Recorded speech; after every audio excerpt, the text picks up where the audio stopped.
আজকে সত্যি এই কাস্টমারটা আমাকে অনেকটাই ভুগিয়েছে, আর কারণ ছিল একমাত্র আমাদের স্ক্যাম কল। আসলে স্ক্যাম কলটা কি আপনাদেরকে সব খুলে বলি। তো বন্ধুরা, বিগত টাইম ধরে আমাদের যে কলিং নাম্বার থাকে, মানে আমাদের যে অফিসিয়ালি নাম্বার, যেটা থেকে আর কি আমরা কল করি, তো কিছুদিন আগে যখন কল করতাম তখন শুধু শো হতো ই কার্ড বলে।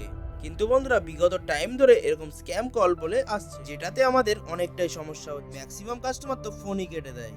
আর বন্ধুরা, কিছু কিছু কাস্টমার তো আছে হ্যালো বলতে না বলতেই মুখের উপরে ফোনটা কেটে দেয়। আর জানি না বন্ধুরা এরকমটা কেন হচ্ছে আর কবেই বা ঠিক হবে। কিন্তু বন্ধুরা, এইভাবেই যদি চলতে থাকে তাহলে তো আমাদের বিপদের আর শেষ থাকবে না। তার কারণ বন্ধুরা, এইভাবে চলতে থাকলে তো আমরা হয়তো বন্ধুরা রুটের কিছু চেনা কাস্টমারদের দিতে অসুবিধা হবে না, মানে ওই আর কি রেগুলার যারা পার্সেল। তো বন্ধুরা, তোমরাই বলো কমেন্টে, তোমাদের যদি কোনো সময় পার্সেল আসে তাহলে কি কল করলে এরকমটা হচ্ছে? আমাকে কিন্তু বন্ধুরা তোমরা অবশ্যই জানাবে। আর বন্ধুরা, ভিডিওটি যদি ভালো লাগে থাকে তাহলে ভিডিওটিকে লাইক করে চ্যানেলটিকে সাবস্ক্রাইব করতে ভুলবে না কিন্তু।